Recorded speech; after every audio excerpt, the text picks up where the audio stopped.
This one strand does not want to play ball with me today. Hey guys, welcome back to another video, and today is a Book of the Month section, and we are quite late in the month for a Book of the Month section, but that's okay, because it actually gave me time to focus on my NaNoWriMo project and do a little bit of side reading, which brings us to our choice of the month, and that is The Axeman's Jazz by Ray Celestin. Mr. Ray C.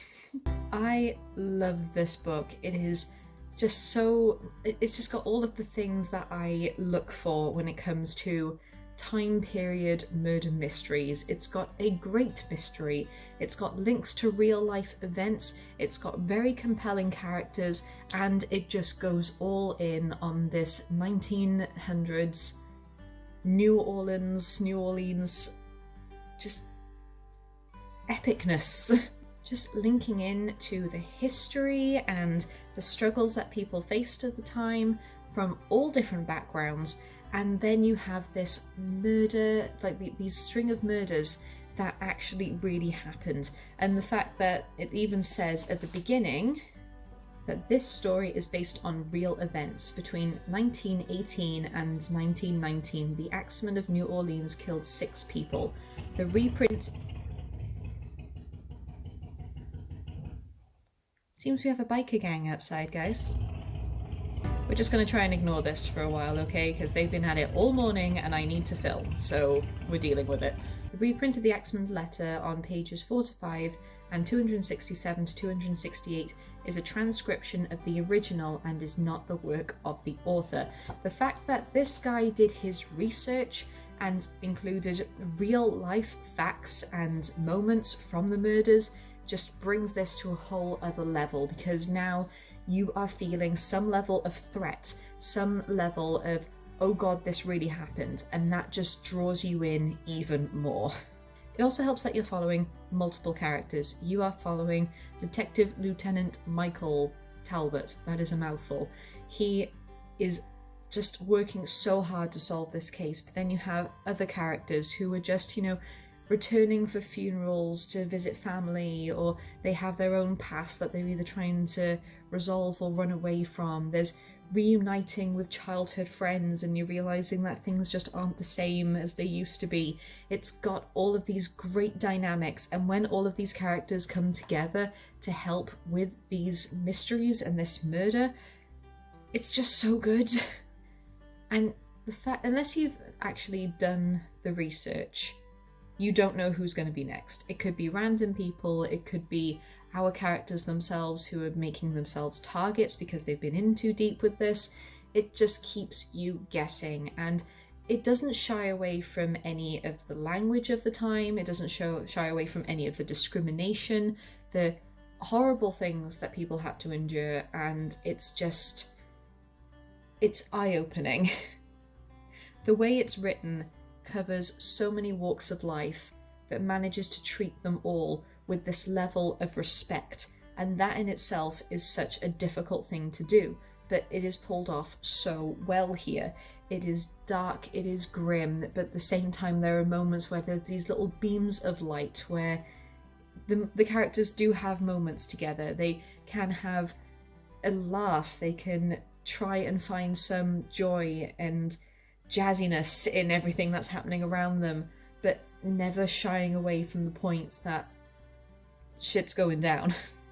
I think what really drew me to this story is that I love murder mysteries. I love a good, juicy, sink your teeth into different clues and red herrings and false leads and questions. I love stories like that.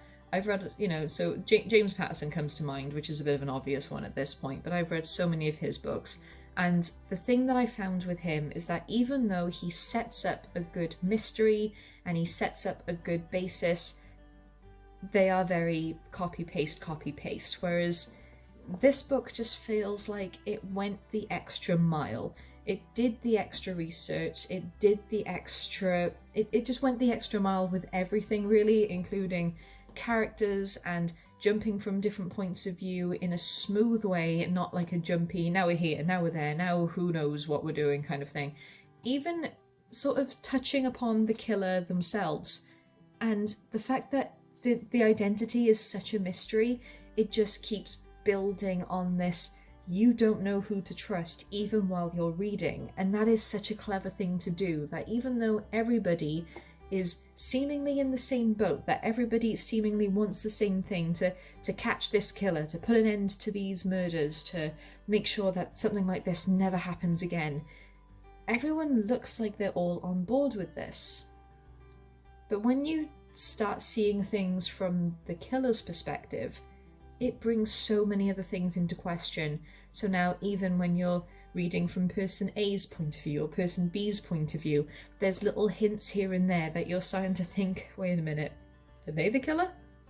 Wait, is my favourite character the killer? Wait a minute. It just brings all of these questions.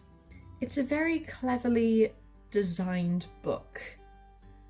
And what I mean by that is, you never quite know what's around the corner. And that is what you need in a good mystery. I don't know what to say. I don't know what else to say. It's just very good. There are a few moments where the plot takes a back seat, where you do focus. Right, I've always been a big fan of character-based stories where you are so focused on the characters' development and their relationships, and they feel so natural and real that you are just completely on board with anything that happens around them because that is their world, you are invested in them.